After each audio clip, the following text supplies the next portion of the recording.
ये पांचों याद करने हैं आपको। अर्जुन पूछ रहे हैं कि हे केशव, भगवान कृष्ण का संबोधन है ये, हे केशव स्थित प्रज्ञस्य का भाषा। जो स्थित प्रज्ञ व्यक्ति है, जिसकी प्रज्ञा स्थिर है, उसकी का भाषा, उसकी भाषा कैसी होती है, वो बोलता कैसे।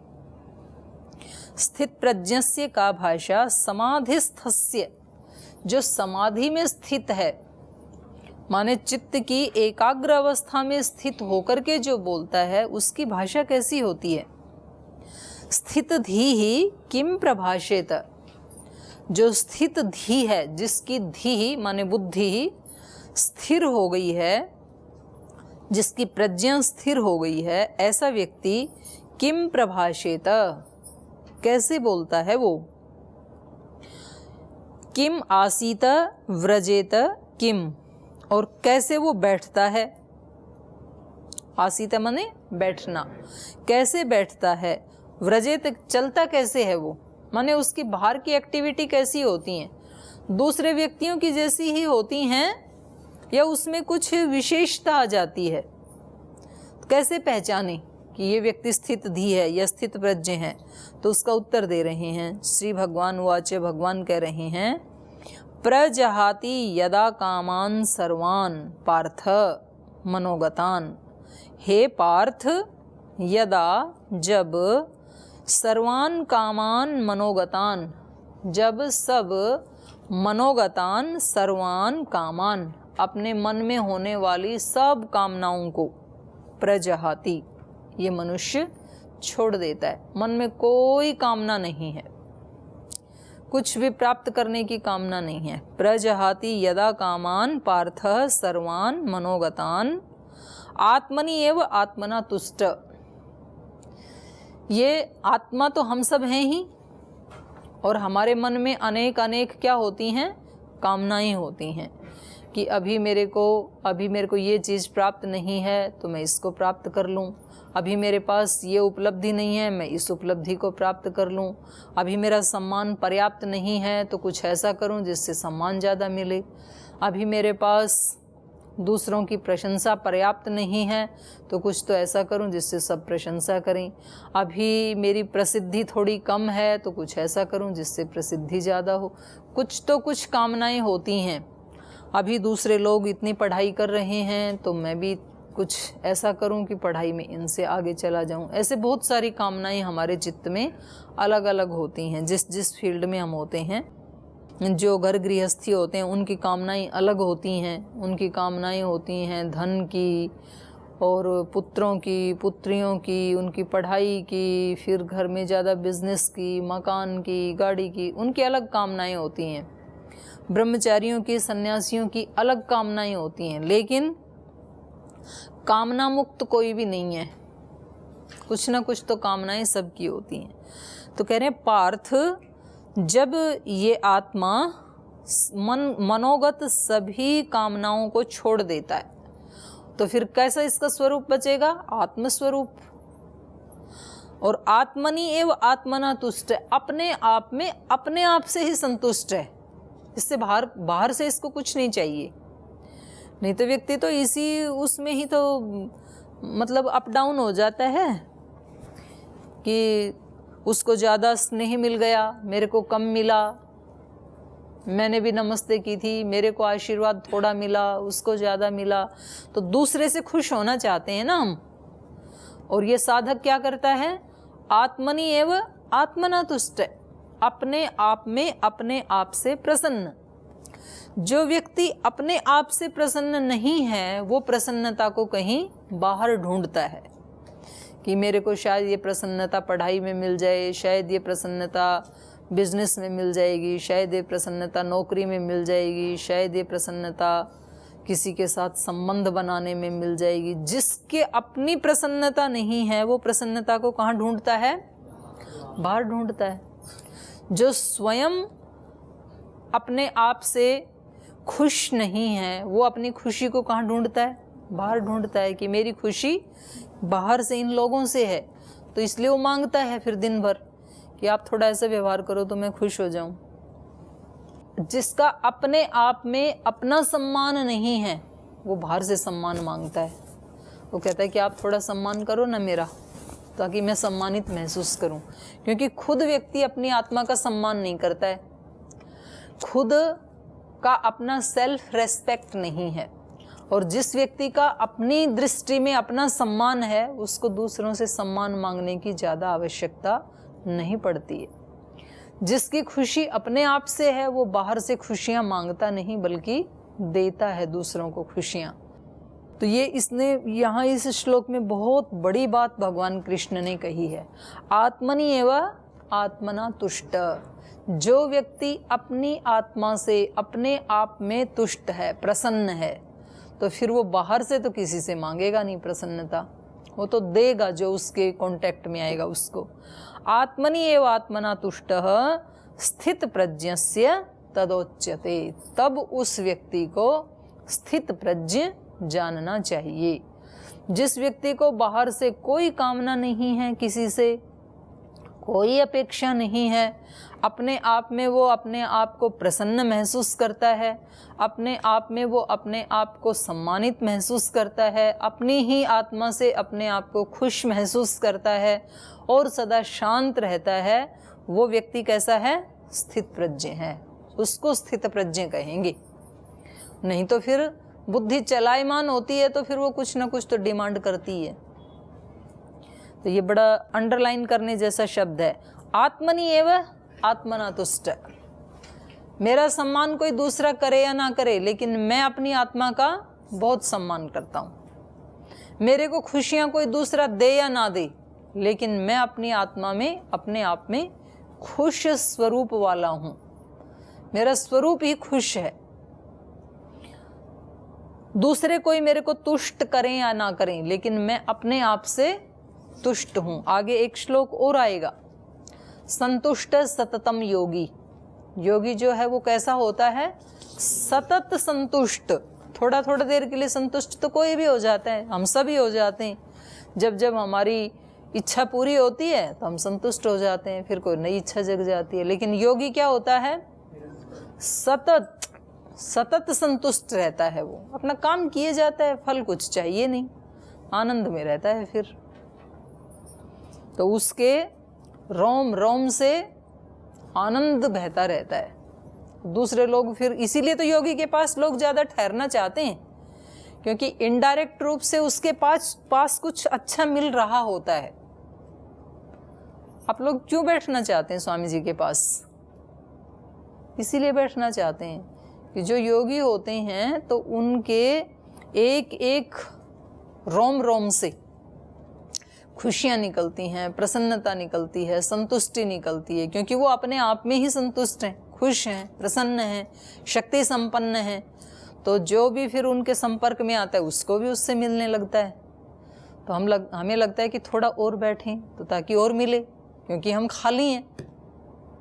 तो जो जिसके पास बैठेगा उसको वही मिलेगा। और जो व्यक्ति पहले से ही परेशान है, दुखी है, चिड़चिड़ा है, तनाव में है और मतलब बिल्कुल खाली खाली है, तो उसके कक्ष में जाते भी हैं, उसके पास जाते भी हैं, तो मन क्या करता है? जल्दी भागो यहाँ से। उसके पास कोई बैठना नहीं चाहता बेचारे के पास। वो कहता है थोड़े तो बैठो। खास करके जो बुजुर्ग लोग होते हैं उनकी बड़ी समस्या होती है ये। जो जवान बेटे बेटियां हैं वो उनके पास बैठना नहीं चाहते हैं। क्यों नहीं बैठना चाहते हैं? क्योंकि पूरे जीवन भर उन्होंने अपने आत्मा के लिए कोई कमाई नहीं की होती है। सारा जीवन ऐसे बाहर के उसमें खो दिया। अब वो खाली बैठे हैं, तब वो चाहते हैं कि कोई ना कोई बैठे मेरे पास, मेरी बात सुने। दूसरा बैठना नहीं चाहते हैं। खाना दे के उसको भाग जाते हैं। बच्चे खाना दे देते, बोले आपको खाना दे देंगे, नहला देंगे, दवाई दे देंगे, आराम से बैठो। और उसको बोलते हैं अब आप बुजुर्ग हो गए, भगवान का भजन क्यों नहीं करते? भजन करे कहाँ से? बेचारे के संस्कार तो नहीं है, कैसे करे? वो कुछ सुनाना चाहता है, वही चीज़ें सुनाना चाहता है जो जीवन भर उसने अभ्यास किए हैं। तो जिसके पास अपनी शक्ति नहीं है, अपनी प्रसन्नता नहीं है, वो व्यक्ति फिर दूसरे से लेना चाहता है। लेकिन व्यक्ति उसके पास से इसलिए भागना चाहते हैं कि हमारी जो थोड़ी बहुत एनर्जी है आत्मा की, उसको भी वो व्यक्ति ऑब्जर्व करता है, उस समय खींचता है। तो हमें लगता है कि खाली हो जाएंगे थोड़ी देर यहाँ बैठे, तो थोड़ी देर और यहाँ बैठे तो हमारा ही दिमाग घूम जाएगा, इसलिए भागता है व्यक्ति वहाँ से। और जिसके पास शक्तियाँ हैं, जिसने जीवन भर अभ्यास किया है साधना का, डोमेट वाले जो बड़े स्वामी जी हैं, किसने उनके दर्शन किए? जब वो सामने होते हैं और आपको उनके पास बिठाएं तो लगेगा कि इनके पास तो बैठे ही रहें, क्योंकि उन्होंने अपना सारा जीवन किस में बिताया है? अपनी ही खुशियाँ, अपनी आत्मा में, अपने आप में संतुष्ट। उनके पास बहुत एनर्जी है, एनर्जी का लेवल पूरा टॉप पे है, 100% बैटरी चार्ज है। तो ये इतना महत्वपूर्ण शब्द है गीता का, आत्मनि एव आत्मना तुष्टः स्थित प्रज्ञः तदोच्यते। तो जब भी हमें कोई कामना हो, जब भी दूसरों से कुछ लेने की अपेक्षा हो, तो हमें इस शब्द को याद करना है, मैं एक पूर्ण आत्मा हूँ। पूर्णमदः पूर्णमिदं पूर्णात् पूर्णमुदच्यते पूर्णस्य पूर्णमादाय पूर्णमेव अवशिष्यते। वो भी पूर्ण है, ये भी पूर्ण है। पूर्णमदः पूर्णमिदं। तो मैं पहले अपने आप में पूर्ण हूँ, तो मुझे दूसरे से अपेक्षा करने की आवश्यकता नहीं है। अगली और विशेषता बता रहे हैं, ये भी बड़ी जबरदस्त है। वो कह रहे हैं दुखेषु अनुद्विग्न मनाः सुखेषु विगत स्पृहः। जब उसके जीवन में दुख आता है तो वो कैसा होता है? अनुद्विग्न मनाः, उसका मन उन दुखों से उद्विग्न नहीं होता है। सामान्य व्यक्ति के जीवन में दुख आता है तो उसका मन कैसा हो जाता है? उद्विग्न हो जाता है। वो कहता है कि जी मेरे ऊपर तो ऐसा दुख टूट पड़ा कि अब कहीं मन ही नहीं लगता है मेरा। और ये साधक अनुद्विग्न मना। सुखेषु विगत स्पृहः, और जब इसके जीवन में सुख आते हैं तो ये कैसा होता है? विगत स्पृह, स्पृहा से रहित। उन सुखों में उसकी इच्छा नहीं होती है, लालसा नहीं होती है। कोई वो बनी रहे ऐसी इच्छा नहीं होती है।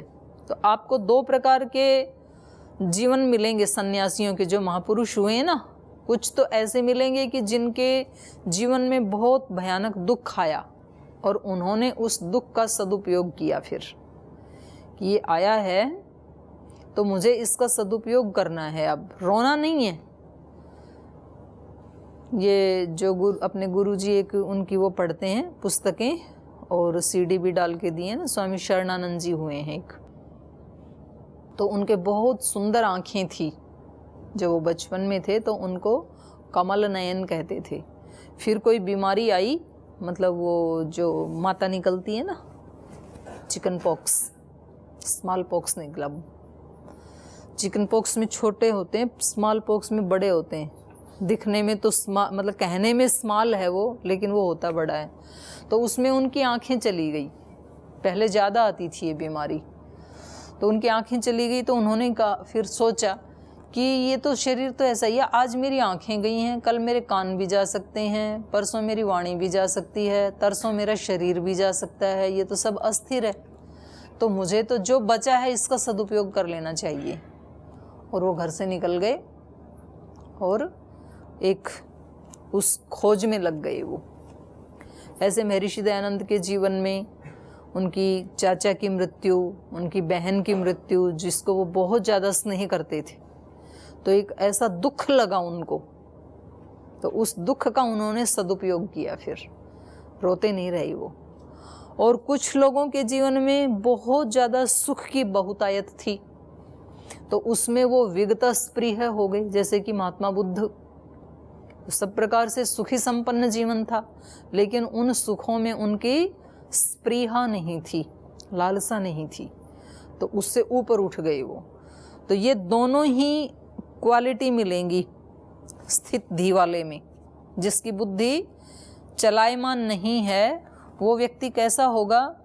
दुखेषु अनुद्विग्न मनाः। जब दुख आएंगे तो उसका मन उद्विग्न नहीं होता है। सुख दुख के लिए तो पहले भी बता दिया ना एक श्लोक में, मात्रा स्पर्शास्तु कौन्तेय, क्या बताया इनको? सुख दुख को आने जाने वाले, मात्रा स्पर्शाह, ये सब आने जाने वाले हैं। तो जब जो जाने वाला है, मान लो आपके घर में कोई अतिथि आए और आकर के एक दिन बिल्कुल वैसा आचरण ना करे जो आप जैसा चाहते हैं, तो आप क्या कहेंगे उस व्यक्ति को? कोई ऐसा रिश्तेदार आ जाए जिसका आचरण व्यवहार आदि ठीक नहीं है, लेकिन कल ही उसको जाना है, तो क्या कहेंगे आप उसको? हैं? क्या कह रहे हैं हरिदेव जी?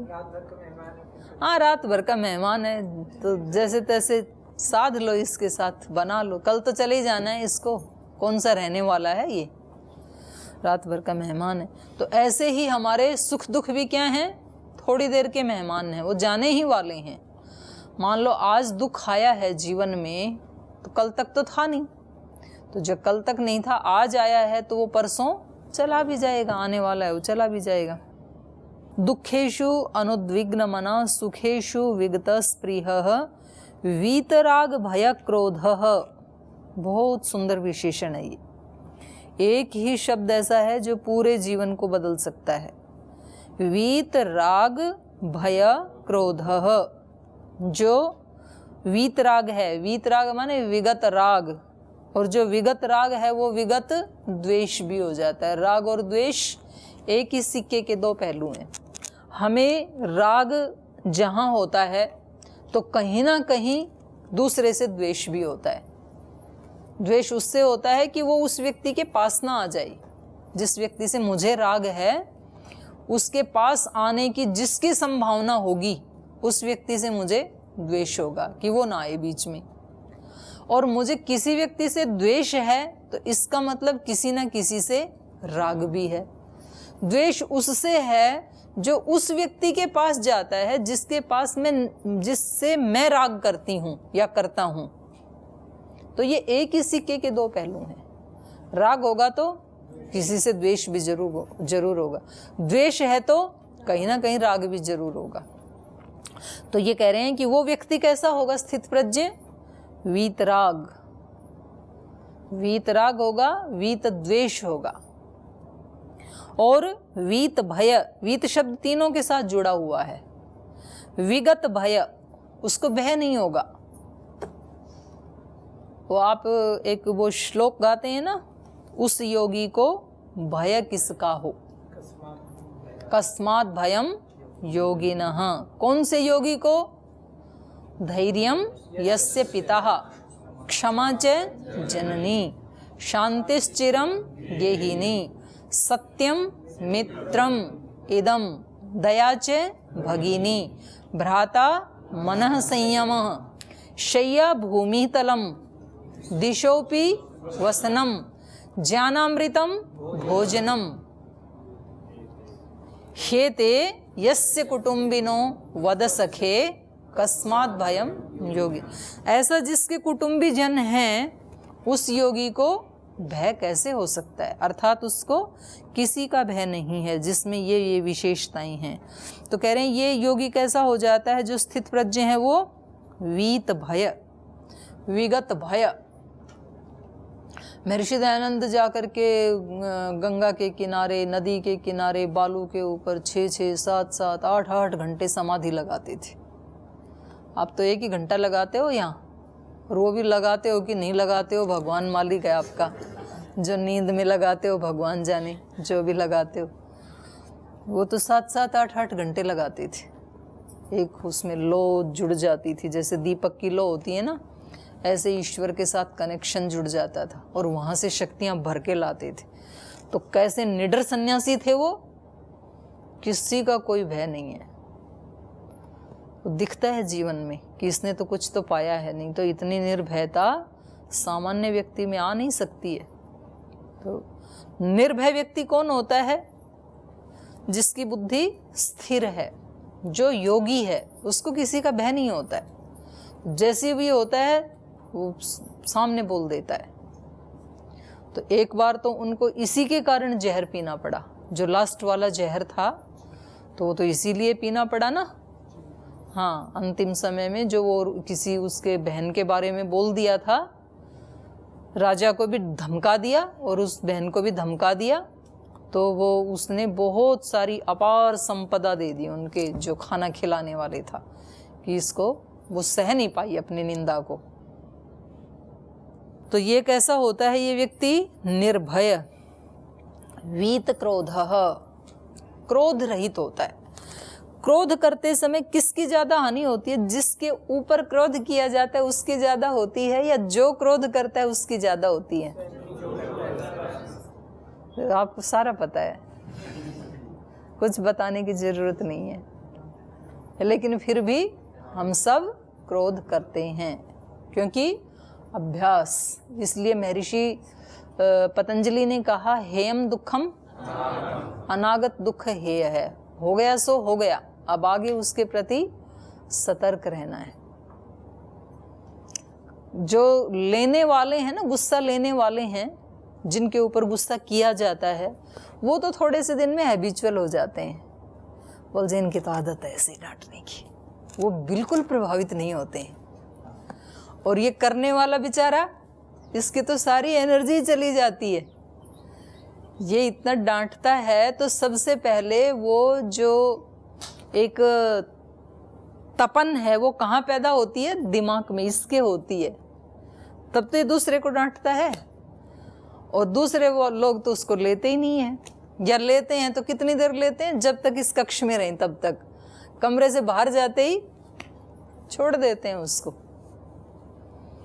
कभी तो मैंने ऐसे लोगों को देखा, उनके बॉस ने उनको डांटा, बहुत डांटा ऑफिस में बुला के, और किसी उसमें गए हुए थे शिविर में। फिर वो कमरे में आकर के अपने बॉस की नकल निकाल रही। बोले उन्होंने ना हमारे को ऐसे बोला, ऐसे बोला, मतलब वो एंजॉय कर रहे हैं उसको।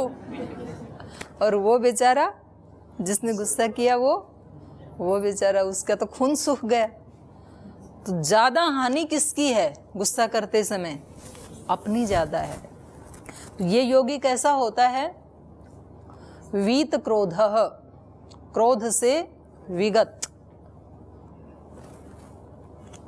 वीत राग भय क्रोधः स्थित धीहि मुनि उच्यते। ऐसे व्यक्ति को मुनि कहा जाता है। अब देखो, ये हम तो कोई भी जैसे पीले कपड़े पहनने वाले हैं उनको मुनि कह देते हैं, लेकिन वास्तव में मुनि की इतनी कठिन परीक्षा है ये। मुनि कौन है, सन्यासी कौन है? फिर सन्यासियों में भी अलग अलग डिग्रियां होती थी हमारे यहाँ। कुछ उनको क्या कहते हैं? राज ऋषि, योग ऋषि, महर्षि, और सबसे बड़ी डिग्री ब्रह्म ऋषि, जो उनके पास थी, वशिष्ठ के पास थी केवल। जैसे अपने यहाँ होती है ना एमए, फिर पीएचडी, फिर डीलिट सबसे बड़ी डिग्री है पढ़ाई में। तो इसमें अध्यात्म में सबसे बड़ी डिग्री क्या है? ब्रह्म ऋषि। अब ये मुनि बनने के लिए इतनी सारी परीक्षा पास करनी पड़ती है। जो व्यक्ति वीत राग भय क्रोध हो गया, उस व्यक्ति को स्थित धीहि मुनि रुच्यते। उसको स्थित धी कहेंगे, उसको मुनि कहेंगे। माने उसका योग में प्रवेश हो गया है, ये समझ लो। मतलब योग की अंतिम अवस्था नहीं कही ये। मुनि होना या वीत राग होना, वीत भय होना, वीत क्रोध होना, ये क्या है? प्रवेश है ये तो। और अगला बता रहे हैं, यह सर्वत्र अनभिस्नेहः। जो व्यक्ति सब जगह अनभिस्नेह, स्नेह से रहित हो जाता है, किसी के साथ उसका कोई स्नेह नहीं होता है, तटस्थ रहता है। यहाँ स्नेह का मतलब है राग वाली स्थिति। स्नेह का मतलब ये नहीं है कि स्नेह रहित हो जाता है तो मतलब दुश्मन बन जाता है सबका, ऐसा नहीं है। माने स्नेह रहित, राग रहित। कहाँ? तत्त प्राप्य शुभाशुभम। शुभ मिले या अशुभ मिले, दोनों में ही। अशुभ में तो सभी निस्नेह होते हैं, अशुभ से कौन स्नेह करेगा? लेकिन ये व्यक्ति शुभ से भी स्नेह नहीं करता है। जैसे योग दर्शन में कहा है ना, परिणाम ताप संस्कार दुख ही गुणवृत्ति विरोधाच्च दुःखमेव सर्वं विवेकिनः।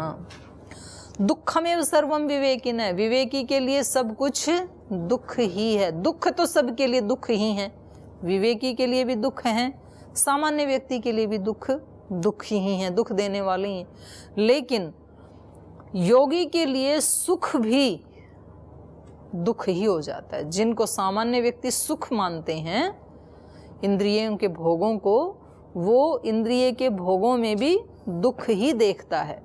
तो ऐसे यहाँ कहा तत्त प्राप्य शुभाशुभम, जो भी शुभ या अशुभ इसको प्राप्त होता है उन सब में ये क्या होता है, अनभिस्नेह, आसक्ति से रहित होता है।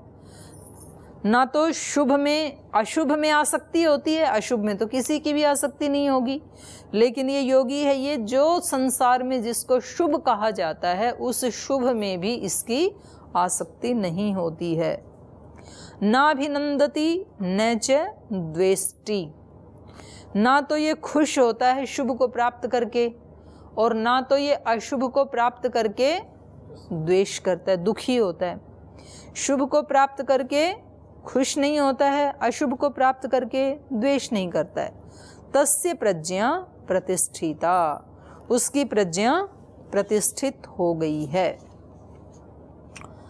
और आगे बता रहे हैं यदा संहरते चायम कूर्मो अंगान इव सर्वशः इंद्रियाणि इंद्रियार्थेभ्यः तस्य प्रज्ञा प्रतिष्ठिताः।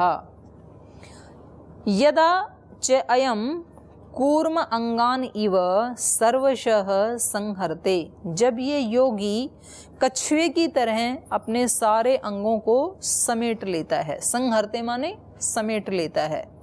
कूर्म मतलब कछुआ, अंगान अंगों को, इव के समान, सर्वशः सब ओर से। यदा च अयम, जब यह योगी कछुए की तरह से अपने अंगों को सब तरफ से समेट लेता है। इंद्रियार्थेभ्य इंद्रियाणि, इंद्रियार्थेभ्य माने इंद्रियों के विषयों से, इंद्रियाणि संहरते, जब अपनी इंद्रियों को समेट लेता है। इंद्रियों के विषय क्या हैं? इंद्रियों के विषय क्या हैं? शब्द, स्पर्श, रूप, रस, गंध, ये 5 विषय हैं। इन 5 विषयों से जब अपनी इंद्रियों को समेट लेता है, अर्थात प्रत्याहार की जो स्थिति है उसके बारे में कह रहे हैं। तस्य प्रज्ञा प्रतिष्ठिता, उसकी प्रज्ञा प्रतिष्ठित है, ये माना जाएगा। कछुआ जैसे बड़े तालाब में या समुद्र में अपने सब चारों हाथ पैर निकाल के तैरता रहता है, लेकिन जैसे ही कोई खतरा आता है तो अपने समेट लेता है, पैरों को अंदर कर लेता है। अब उसके ऊपर जितनी चोट मारे जाओ आप, उसको कोई असर नहीं पड़ने का, क्योंकि उसने कवच धारण किया हुआ है और अपने जो जिनको चोट लग सकती थी उन अंगों को समेट लिया है उसने। तो ऐसे ये साधक कोई संसार को छोड़ के नहीं भागता है, इस संसार में ही रहता है, अपने सब कर्तव्यों का पालन करता है। लेकिन जब ये देखता है कि कर्तव्य पालन करते हुए जब कहीं कोई राग द्वेष कोई भी खतरा हुआ आत्मा के लिए, तो फिर ये अपने आप को, अपनी इंद्रियों को समेट लेता है, अपने अंदर प्रतिष्ठित हो जाता है। वो आत्मनि है, वो आत्मना तुष्ट है, उस शब्द को ये याद कर लेता है। इंद्रियार्थेभ्य इंद्रियाणि संहरते, इंद्रियों के विषयों से अपनी इंद्रियों को संहरते, समेट लेता है। तस्य प्रज्ञा प्रतिष्ठिता, तो समझ लेना उस व्यक्ति की प्रज्ञा प्रतिष्ठित है, स्थिर है। तो स्थित प्रज्ञा के ये अंत तक चलते रहेंगे लक्षण। आज समय हो गया, यहीं पाठ को विराम देते हैं। ओम